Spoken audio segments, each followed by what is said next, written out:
Hello, this is G. Welcome back to my channel. Kamusta kayong lahat? So, itong reading na to ay collective. Paalala lang din, hindi lahat ay makaka-resonate sa reading na to. So, take what resonate and leave what doesn't. So, ibig sabihin ko hindi ka naka-resonate at hindi na-pick up yung energy mo, ibig sabihin hindi para sa'yo ang reading na to. Doon pala sa mga gustong magpa-private reading sa akin, nasa description yung link na aking Facebook page. Nag-i-cleanse din po ako, so kung gusto niyo po magpa-schedule, i-PM niyo lang po kami sa GG Star TV.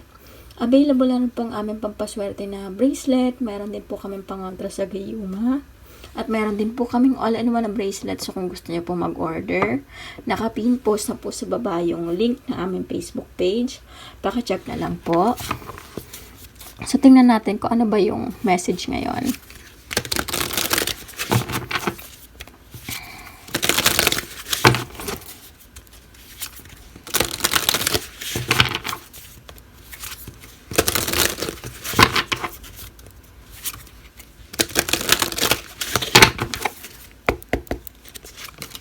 Queen of Wands, Two of Cups, Eight of Wands, King of Pentacles,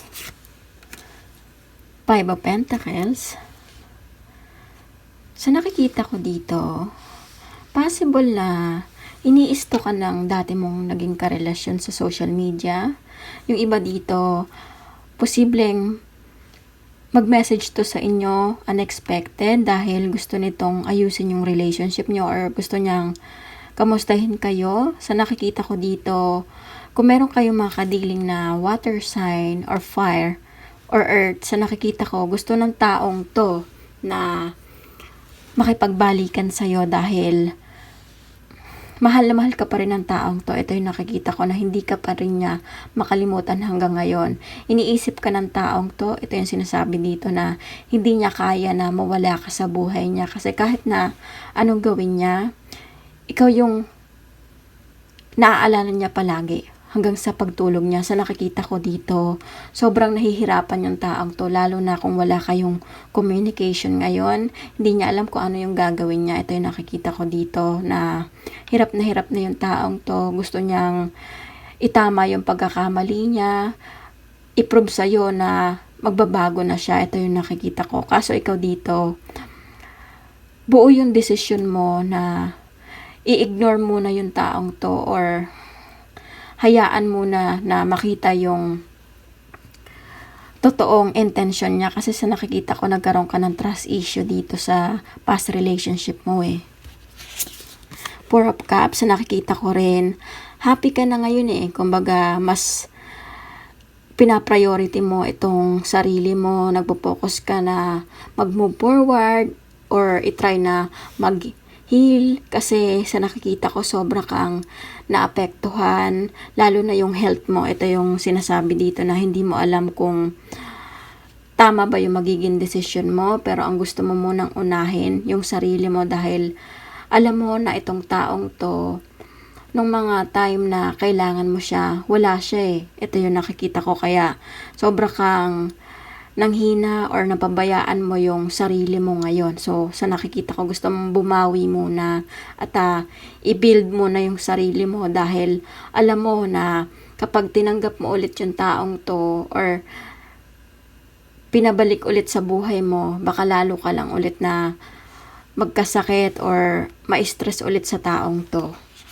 The Justice, na nakikita ko dito, nagkaroon ng karma dito sa person mo dahil kung ano yung naramdaman mo before na sobrang nahihirapan ka, hindi mo alam kung anong gagawin mo, nararanasan na ngayon ng person mo. Kasi sa nakikita ko dito, tinulungan mo tong taong to financially, kumbaga naging committed ka sa taong to, minahal mo ng sobra. Yung iba dito, hindi nyo rin alam na nalagay pala kayo sa isang third party situation or probably nag-ghost kayo ng taong to, tapos ngayon nagpaparamdam na sa inyo, gusto nang suyuin ulit kayo. Kaya ngayon, sa nakikita ko, sobrang lugmok na lugmok itong dati mo naging karelasyon kasi hindi niya alam kung magkakaroon pa kayo ng communication eh or meron pa bang chance na maayos to. Ito yung nakikita ko na gusto niyang i-win back ka, pero nahihirapan yung taong to kung paano siya sabihin yung katotohanan. Kasi alam niya na nakagawa siya ng pagkakamali sa'yo. Three of Pentacles na nakikita ko rin dito. Possible na itong third party yung pinili ng person mo. So ngayon, nahihirapan yung taong to kung paano siya makikipaghiwalay or kumalas dun sa taong yan dahil nga naubos na lahat ng pinaghirapan ng person mo.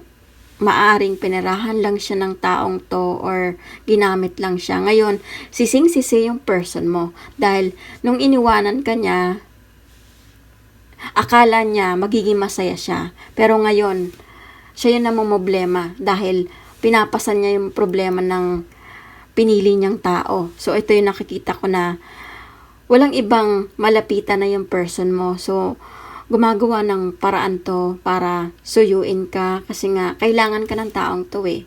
So, depende sa sitwasyon nyo kasi nakikita ko naman dito merong iba na totoo yung pagbabalik nila at talagang mahal na mahal kayo. Pero sa nakikita ko, meron ditong bumabalik lang dahil nga wala na siyang ibang matakbuhan pa. Kumbaga, naubos na yung lahat ng pera niya dahil nga kaka-invest niya or kakabigay dun sa third party. Eight of Cups na nakikita ko rin dito. Gusto mo nang mag-walk away dito sa sitwasyon. Kumbaga, iniisip mo na hindi mo deserve yung taong to dahil nung time na kailangan mo siya, wala siya eh.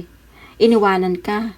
So ngayon, bumabalik siya na okay ka na. So, ito yung nakikita ko na parang na-realize mo na bakit ko ipagsisiksikan yung sarili ko or ipipilit ko yung sarili ko dito sa taong iniwan ako sa ere. So, ito yung nakikita ko na buo na yung decision mo eh, na piliin yung sarili mo at bigyan ng panahon na mag-heal ka dahil ito yung nakikita mo na makakabuti para sa'yo.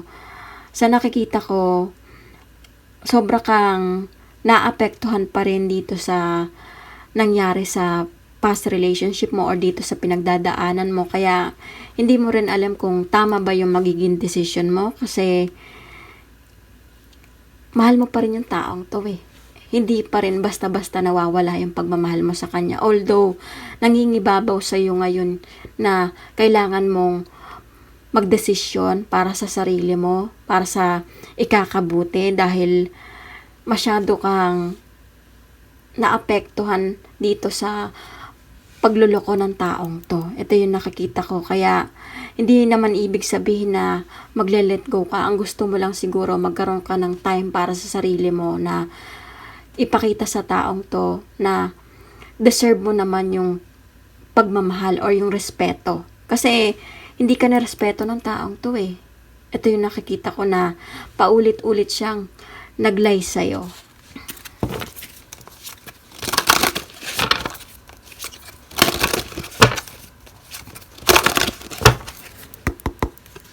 Six of Cups na nakikita ko dito. Lagi kang iniisip ng taong to ngayon. Kahit na anong gawin niya, hindi ka maburas sa puso't isipan niya. Kahit na meron siyang kinakasama ngayon or may ibang pinili, nag-iisa ka lang eh. Ito yung sinasabi dito na hindi ka makumpara dahil iba yung pagmamahal na pinaramdam mo dito sa taong to. Ito yung nakikita ko. Kaya gusto niyang i-offer ulit yung cups niya sa'yo dahil handa na yung taong to na mag-commit, maging loyal sa'yo. Ito yung nakikita ko na mahal ka niya at kung hindi niya na iparamdam sa'yo yung pagmamahal niya sa iyong noon, sinasabi dito na handa niya nang ibuhos lahat ng pagmamahal niya para lang malaman mo kung gaano ka kaimportante sa buhay niya. Sa nakikita ko, walang sasayangin yung person mo. Kahit na alam mong ayaw mo na dito sa taong to, itatry pa rin ng person mo na i-win back yung relationship nyo dahil possible na may mga anak kayo. Pero sa nakikita ko dito, dahil hindi ka makalimutan ng taong to, kasi alam niya mali yung ginawa niya eh.